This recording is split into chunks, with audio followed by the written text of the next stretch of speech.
अस्सलाम वालेकुम मेरी यूट्यूब की प्यारी सी फैमिली, कैसे हैं आप सब। उम्मीद करती हूँ आप सब ठीक होंगे, खैरियत से होंगे। तो जी यहाँ पे रात का वक्त है, तो इस वक्त रात को काफ़ी करीबन 1:30 से 2 बज रहे होंगे और मुझे इस वक्त काफ़ी भूख लगी थी। रात को मैंने खाना खाया था बच्चों के साथ, मैंने भी पराठा खा लिया था। तो रात हो गई थी तो थोड़ी सी भूख लग रही थी, तो हल्की फुल्की भूख में हल्का फुल्का थोड़ा सा लिया जाए। तो घर पर आया हुआ था जी, वो क्या कहते हैं इसको, गार्लिक ब्रेड। तो वो इस तरह से ना, तो इसमें ब्रेड और गार्लिक, सॉरी, बटर और गार्लिक लगे हुए थे। तो जब मैंने इसको निकाला तो इसके अंदर इस तरह से ना वो फ्रीज़ हुआ पड़ा, क्योंकि ना फ्रिज में रखा हुआ था। और आपको पता है कि ब्रेड एक दिन से 1 से 2 दिन हो जाता है तो वो कैसे हार्ड होने स्टार्ट हो जाती है। और फिर ये ना थोड़ा सा बटर गार्लिक वाला था, तो फिर मैंने इसको बाहर ही रखा था। और आजकल विंटर भी आपको पड़ता है, सर्दी किस कदर शदीद वाली पड़ रही है। तो मैंने इसको फ्रिज में रख दिया था, मैंने कहा स्मेल ना करने लगे ना। तो फिर मैंने वो जब हमने इसको खोला तो इसके अंदर पता चला कि इस तरह से इसमें बटर लगी हुई है, साथ में गार्लिक है, काफ़ी अच्छा सा टेस्ट है। तो इस तरह से जो हल्की फुल्की भूख में चलती है, एक बाय एक पीस निकाल के खा लो। तो ये फिर दिन का वक्त है। तो आपको मैंने दिखाया था कि पिछली मेरी जो वीडियो है उसमें दिखाया था कि सीम की जो जो दाने आए हुए थे, ये भी एक तरह का बीज होता है। काफ़ी लोगों को पता है कि सेम क्या होती है। तो ये विंटर में आती है। विंटर में आपको पता है कई तरह की सब्जियां आती हैं। तो ये ग्रीन वेजिटेबल जैसे नहीं आपका मटर होता है, सेम वैसे ही होता है सेम। तो ये उसके अंदर से ना उसकी बीज होती है। तो ये ले आए थे, तो मैंने ना इसको क्या किया था, उसको वॉश कर लिया था, क्योंकि ये आए थे सिर्फ इसके दाने आए थे।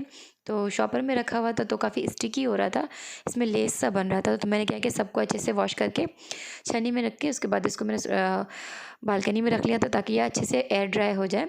और मैंने कुछ यहाँ से निकाल लिया था, और यहाँ पे मैंने कुछ यहाँ पे इसको मैं भरता बनाऊँगी। भरता काफ़ी लोगों को पता होगा, ये भरता क्या चीज़ होता है, काफ़ी यम्मी सा बनता है, सिंपल होता है। आप इसको बॉइल्ड राइस के साथ खा सकते हैं, तो रोटी के साथ भी खा सकते हैं, मर्ज़ी है अपनी अपनी। तो डिशेज़ तो काफ़ी तरह की बनती है, तो कोई किस तरह से खाता है, कोई किस तरह से खाता है। तो मैं सोची थी इसका मैं भरता बनाऊँ। तो ये मैंने इसको क्या, पहले ड्राई रोस्ट मैंने तवे पे रख लिया। तो तवा मेरा सुबह का नाश्ते का था, तो इस पे मैं रोस्ट कर रही हूँ, ड्राई रोस्ट कर रही हूँ। तो आप देख सकते हैं ड्राई रोस्ट करने से ना ये इसका जो स्किन है ना वो उतर रही है काफ़ी, क्योंकि इसकी स्किन ना थोड़ी सी मोटी होती है। तो जैसे जैसे ये पक रहा है ना, तो ये रोस्ट हो रहा है, सुकड़ना स्टार्ट हो रहा है, इसकी अंदर से ना इसके बीज वो निकल रही है। तो मैंने उसको ड्राई रोस्ट करके निकाल लिया है। साथ में मैं कुछ हरी मिर्ची मैंने ली है, एक बड़ा साइज़ का प्याज मैंने लिया, उसको मोटे मोटे मैंने कट कर लिया, क्योंकि इसको भी मुझे ड्राई रोस्ट करना है, ताकि इसके जो पानी है ना, वो एक्स्ट्रा पानी वो निकल जाए, सूख जाए। वो जल्दी ख़राब नहीं होता है। कच्चा प्याज है ना, थोड़ा देर तक रहता है तो वो ख़राब हो जाता है। तो मैं इसको इसी तरह रोस्ट कर लूँगी, इसी तवे पे। आप देख सकते हैं मेरा तवा, जब मैंने इसको स्टार्ट किया था रोस्ट करना तो काफ़ी अच्छा था, लेकिन अभी जैसे जैसे मैं इनको रोस्ट कर रही हूँ, ये कितना गंदा होता जा रहा है, कितना ज़्यादा इसका जो दाग है ना वो काफ़ी ज़्यादा गहरा होता जा रहा है। तो खैर वो बाद में मैं इसको सॉल्व कर लूँगी। अभी मेरे जो यहाँ पे बीज है वो भी भुन चुके हैं, ड्राई रोस्ट हो चुके हैं। अब मैं इनको प्याज को, ये भी मेरे काफ़ी हद तक जो हो चुके हैं, तो मैं इनको क्या करूँगी, साथ में निकाल लूँगी। तो मैं आज का आपको बिल्कुल ट्रेडिशन वाला जो नहीं होता है, जो हमारा रिवायती पुराने ज़माने में होता था ना, सिल पे बंदे मसाले वगैरह पीसते थे, मैं आपको सिल पे पीस के दिखाऊंगी कि किस तरह करते हैं। तो सिल मेरे पास रखा हुआ है। तो सिल को मैंने ना बालकनी में रखा हुआ है, क्योंकि ना वो मेरी आयत भी छोटी है, और इधर उधर मैं रख नहीं सकती ना, क्योंकि वो काफ़ी हैवी होता है। आपको पता है कि हाथ में गिर के खतरा, काफ़ी डेंजरस होता है बच्चों के लिए। तो मैं उसको बालकनी में रखती हूँ, क्योंकि वो मेरा रोज़ का यूज़ में नहीं है। पहले जब मशीन नहीं था ना, तो मैं इसको यूज़ करती थी। तो अभी मेरे पास काफ़ी ब्लेंडर वगैरह ये सब चीज़ें, अल्लाह का शुक्र है, सब चीज़ आ चुकी है। तो मैंने उसको वहाँ पर रख दिया। कभी कभार इस तरह की चटनी वगैरह मुझे बनानी होती ना, तो मैं उसी में बना लेती हूँ। तो अभी मैं आपको दिखा रही हूँ कि मैं अपने तवे को कैसे 2 मिनट में बिल्कुल चमका देती हूँ। तो थोड़ी सी मेहनत लगती है हर चीज़ के पीछे। अगर आप मेहनत करोगे तो आपको उस चीज़ का फल भी नज़र आएगा, मिलेगा। तो मैंने यहाँ पे बस, चूँकि तवा भी गर्म था, थोड़ा सा उसको मैंने ठंडा कर लिया था। और उसको मैंने क्या किया, अभी फ़ौरन मैं इसको अच्छे से वॉश कर लूँगी। तो इस तरह का साबुन मिलता है, जो काला साबुन, अक्सर आपको मिल जाएंगे साबुन के जो शॉप होते हैं ना, ब्लीच वगैरह जहाँ पे मिलती है, इजीली लोकल शॉप में मिल जाता है। तो वहाँ पे इस तरह का ब्लैक साबुन मिलता है, बर्तन धोने वाला। ये ना हो तो ब्लैक ऑयल भी मिलता है, काला तेल जिसको बोलते हैं, वो भी मिल जाता है। उससे भी सेम काम करेगा, लेकिन उससे अक्सर लोगों का ना हाथ ख़राब हो जाता है, तो मेरा भी हो जाता है। तो मैं इस तरह का ना साबुन रखती हूँ अपने पास, क्योंकि मुझे बर्तन वगैरह ना मांजने की आदत है ना, तो मैं मांजने के लिए रखती हूँ। बाकी मेरे लेमन बग्स वगैरह वो साथ में होता है, जो सिंपल प्लेन बर्तन होते हैं ना, मैं उसको उससे वॉश कर लेती हूँ स्पंज की मदद से। तो थोड़ा मैं साबुन इसमें लगाऊंगी, गरम गरम तवे में 2 मिनट में आपको हो जाएगा, बिल्कुल मैजिक सा हो जाएगा। तो माँजते हुए मुझे बिल्कुल आपके सामने मैंने बिल्कुल 2 मिनट ही हुए होंगे। और अगर ज़्यादा स्ट्रेन हो जाने कि ज़्यादा गहरा जो दाग है पुराना है, जो काफ़ी टाइम तक हम यूज़ करते हैं, थोड़ा उसमें उसमें वक्त लगता है। अगर हम डेली के डेली इसको वॉश कर लें, अच्छे से माँज के निकाल लें, तो इतना ज़्यादा हमें मेहनत की ज़रूरत भी नहीं पड़ती है। तो यहाँ पे छोटे-छोटे डॉट रह गए ना, वो थोड़ा सा पुराना था, क्योंकि मैं डेली कभी-कभी ना मेरा सुबह शाम तवा जो है ना यूज़ होता है, तो इस वजह से थोड़ा-थोड़ा मैं कभी-कभी रख भी देती थी। तो इस वजह से ना ये थोड़े-थोड़े रह गए, वरना अगर आप डेली वॉश करें तो कुछ नहीं होगा, बिल्कुल फ्रेश न्यू। अभी आप देख सकते हैं यहाँ पे बिल्कुल चमकता हुआ मेरा तवा रेडी हो चुका है आपके सामने, बिल्कुल इतना ज़्यादा शाइन आ रहा है। तो बस इसको मैंने जो झाग निकल रहा था ना काला-काला, वो इसी का है कि वो उससे जो मैल है वो निकाल रहा था। और उसके बाद मैंने लेमन मैक्स से अच्छे से इसको वॉश कर लिया, बिल्कुल सादा पानी से इसको वॉश करके मैंने अभी अब रख लिया।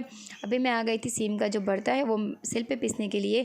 तो बालकनी में मैंने सिलबट्टा रखा हुआ, तो मैंने इसको पहले अच्छे से वॉश कर लिया, कपड़े से साफ़ कर लिया। उसके बाद मैं इस पे ये सब चीज़ें रख रही, क्योंकि ये डेली यूज़ नहीं होता ना, वहाँ पे रख देती हूँ, मिट्टी वगैरह इसमें आ जाती है।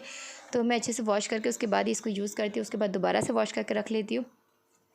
तो यहाँ पे काफ़ी अंधेरा हो रहा था, मैं आई थी तो आयत से बचा के मैं यहाँ तक आई थी, क्योंकि ना उसका जो सिलबट्टा है, इसका जो पीसने वाला वो थोड़ा बहुत हैवी है। ये सारे पत्थर कह सकते हैं, सीमेंट कह सकते हैं, कुछ भी बहुत हैवी वेट है इसका। तो आयत से मुझे थोड़ा सा बचा के इसको करना पड़ता है कि ये अपने पाँव वगैरह में ना गिरा दे। तो मैं यहाँ पे पीसने लगी थी, बहुत अंधेरा था। उसके बाद मैंने यहाँ पे कोई लाइट ऑन नहीं की थी, क्योंकि मैं आयत से छुप कर आई थी, आयत को रोशनी दिखती तो इस तरफ आ जाती, लेकिन आयत फिर भी आ चुकी थी। मैंने यहाँ पे इसको काफ़ी सारे चीज़ें दी है, मैंने कहा ये ले जा, ये ले जा, ये नहीं ले रही थी, ये मेरे पास ही आ रही थी। तो इसको थोड़ा देर इधर उधर मैंने इसका जहन को घुमाया। उसके बाद मैंने जल्दी से यहाँ पे सिल पे पीस लिया, मेरा भरता बिल्कुल रेडी हो चुका है। तो अभी मेरा जो तवा था वो बिल्कुल सूख चुका था, मैं इसको अपनी जगह पे रख रही हूँ। आप देख सकते हैं कितना ज़्यादा शाइन कर रहा है, बिल्कुल नया जैसा लगता है।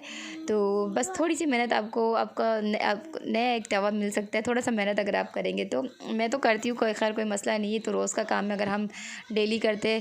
असल में शादी से पहले ना हमारे घर पे भी सिल्वर का तवा हुआ करता था। अम्मी भी बर्तन वगैरह ना काफ़ी अच्छे से, मेरी जो अम्मी थी वो भी बहुत घिस के साफ़ करा करती थी, उनको भी मांजने की आदत थी जब तक शाइन ना हो। तो उसके बाद शादी हुई, तो शादी के बाद ससुराल में आई, तो ससुराल में भी मेरी सास भी, उनको भी मैंने ये आदत उनके अंदर भी मैंने देखी है। तो इस वजह से ना मेरे अंदर ये चीज़ें गई नहीं है। अगर अपने घर में हो तो आप ससुराल में आओ, तो ससुराल में आपको वो चीज़ नहीं मिले तो अब जो चीज़ देखोगे ना आहिस्ता आहिस्ता आपके अंदर वो चीज़ें आती रहेगी। तो अल्लाह का शुक्र है, हमें वहाँ पे भी काफ़ी चीज़ें मैंने कैच की है, काफ़ी सारी चीज़ें मेरे अंदर उनसे भी आई है, मेरे सास से भी आई, मेरे अम्मी से भी आई है, कुछ मेरी अपनी है। तो बस इसी तरह मैं अपने आप को थोड़ा सा, इंसान दिन ब दिन अपने आप को निखारता है ना, कि नए नई चीज़ों सीखता है, नए नए। ये तो आप पे है कि आप क्या चीज़ें सीखना चाहते हो, क्या चीज़ें नहीं सीखना चाहते हो। खैर, तो ये नेक्स्ट डे की क्लिप है। तो यहाँ पे मैं बना रही थी गोश्त का सालन। तो मैं यहाँ पे प्याज वगैरह जो रफली चॉप कर रही हूँ, कोई फाइन चॉप नहीं कर रही हूँ, मैं बस रफली चॉप करके इसको मैं डाल दूँगी। सब चीज़ें मैं एक साथ डाल दूँगी, क्योंकि फिर ना कुकर में बना रही तो भुन जाएंगे। उसके बाद मैं इसको अच्छे से भुनाई करके उसके बाद आज मैं इसमें डालूँगी सीम के जो दाने लाए थे, वो सीम के दाने लाऊंगी। कोई आलू या कुछ दूसरी चीज़ें मैं नहीं डालूँगी। सीम के जो दाने हैं तो उसे भी मुझे ख़त्म करने हैं, तो वो मैं डाल दूँगी। तो आपको एक दिन पहले मैंने वो अच्छे से वॉश करके इसको ड्राई कर लिया था। अब मैं दोबारा से इसको अच्छे से वॉश करके उसके बाद इसमें डाल दूँगी। यहाँ पे मैं बस इनके मसाले वगैरह में साथ में कुकर में डाल के कुछ देर भून के उसके बाद मैं बंद करके उसके बाद मैं रख दूँगी। तो नीचे आयत यहाँ पे सामान वगैरह छेड़ रही है, नीचे आपको मसाले वगैरह ड्रॉर में जो छेड़ रही थी। अदरक लहसुन घर पे आया हुआ था, तो अदरक लहसुन मैंने अभी पीसा नहीं था, क्योंकि साफ़ नहीं किया था, तो पीसूँगी कैसे। तो मैंने अदरक वगैरह ना मैं आज ही इसको साफ़ कर लूँगी। तो अब बच्चे मदरसे जाने से पहले मैं इसको पूरा दिन, मैंने कहा अभी मैं करती हूँ। तो 1 किलो है तो इतना आसान तो है नहीं कि 1 किलो आप फ़ौरी कर लोगे, बच्चे हाथ में लेके, नाइफ़ हाथ में लेके। तो फिर मैंने बच्चों को शाम से जाने से पहले मैंने थोड़ा सा मैंने कहा करके रखती हूँ, ताकि मुझे ईज़ी हो जाए। लहसुन मैंने अभी साफ़ नहीं किया, क्योंकि लहसुन आपने देखा काफ़ी छोटे छोटे थे, तो लहसुन को भी मैं इंशाल्लाह साफ़ कर लूँगी। तो यहाँ पे मैं सालन वगैरह बना रही थी, तो आयत मुझे आके नीचे से ना जो ड्रॉर वगैरह छेड़ रही थी, सामान वगैरह निकाल के फेंक कर जाती है, मैं उठाती हूँ। तो मैंने उसको वहाँ अपने यहाँ से हटाया, तो ये भाई के पास जाके बैठ गई, क्योंकि अमान का पेपर था। वो अपने पेपर की तैयारियाँ वगैरह कर रहा है, सामान वगैरह एडजस्ट कर रहा है अपने बैग में, या अपने पेपर की तैयारी वगैरह कर रहा है ना, तो वहाँ पे जाके ये बैठ गई है। तो अभी आप देख रहे हैं मेरे जो दाने थे, बीज फली जो थे ना, सीम के दाने थे, वो काफ़ी हद तक ड्राई है, बिल्कुल एक दाने जो है ना फ्रेश अलग, क्योंकि मैं इसको वॉश कर लिया था। उसमें जो लेस बन रही थी वो लेस अब नहीं रही है, फिर ना लेस बनने से ये स्मेल आना स्टार्ट हो जाती थी। तो अभी आहत को देख सकते थे, आहत को दो दिन से इतना ज़्यादा फ़ीवर था कि उसको खुद समझ में नहीं आया तो उसको फ़ीवर था, क्योंकि ना ये मेरा ये वाला बेटा बिल्कुल सा अपने आप का बिल्कुल ध्यान नहीं रखता, ये बिल्कुल लापरवाह सा है। इसको बस कोई खेलने के लिए बुलाए ये चला जाता, खाने पीने का भी ध्यान नहीं। अपने इसका चेहरे पे इतना ज़्यादा सर्दी की वजह से ड्राइनेस आ रही थी, वो भी ये चेहरे पे क्रीम भी नहीं लगाता। तो मैं इसको देख रही थी, इसका हाथ चेहरा इतना ज़्यादा ड्राई हो रहा था और इसका इसका चेहरा लाल भी हो रहा था, क्योंकि इसको फ़ीवर आ रहा था। ये कह रहा था मेरा मुझे ज़मीन ना ऊपर नीचे लग रहा है। जब मैंने इसको चेहरे पे हाथ लगाया ना तो मुझे पता चला इसको फ़ीवर है। तो उसके बाद मैंने इसको दवा दे के मैंने कहा सो जा, आराम कर ले। तो ये इसने आराम भी नहीं किया। इसको मैंने छुट्टी करवाई थी मदरसे की, मैंने कहा चलो आराम कर लो, घर पे सो जा तो एक दिन अच्छा लगेगा। दवा वगैरह मैंने पिला दिया था। लेकिन बच्चे हैं कि आपको पता है कि अपनी मनमानियाँ करते हैं। टीवी मिलता है तो टीवी के आगे बैठ गए। तो अदरक वगैरह मैं साफ़ करे बैठी तो मैं ये आपको फिर से दिखा रही हूँ कि मैं मेरे अल्लाह की शान जो कहते हैं कि ना, आप देख सकते हैं अदरक आपने कभी साफ़ किया तो आप नोट कर सकते हो उसमें कई तरीके से ना शेप बनी हुई आती है। मैं अक्सर जब भी अदरक साफ़ करती हूँ ना, मुझे ये मैं चीज़ें देख के हैरान होती हूँ कि मैं मतलब क्या शान है मेरे अल्लाह की, क्या किन किन चीज़ों में क्या क्या मतलब शेप आते हैं। कि अक्सर आपने देखी होगी यूनिक चीज़ें, तो इस अदरक आप देखोगे ना तो उसमें काफ़ी सारे एनिमल्स, काफ़ी सारे बर्ड्स भी नज़र आते हैं। ज़्यादातर ना मुझे इसमें एनिमल्स के शेप नज़र आते हैं। तो मैं देखती रहती हूँ, बस उसके बाद मैं साफ़ करती रहती हूँ। तो फिर यहाँ पे आयत आ गई थी, क्योंकि आयत को मैंने यहाँ पे आयत का खाना मैं बना के रख के आई थी, तो ठंडा करने के लिए मैंने रखा था। तो मैं यहाँ पे अदरक साफ़ करने लगी तो नीचे जाके मुझे तंग कर रही थी, तो फिर मैंने उसको उठा लिया गोद में। अभी वो अपना बस जो मैगी वगैरह उसको छेड़ रही थी और भाई वगैरह इसको प्यार कर रहे थे। तो मैं इसको थोड़ा सा मैंने यहाँ पे अपनी क्लिप ले ली।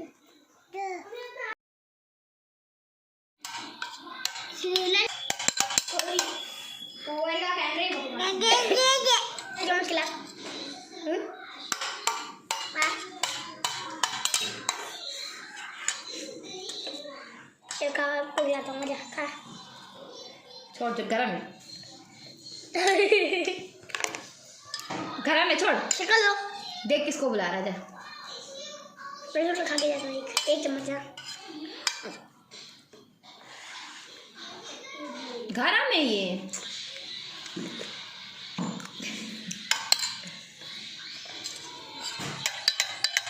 आयत क्या करिए।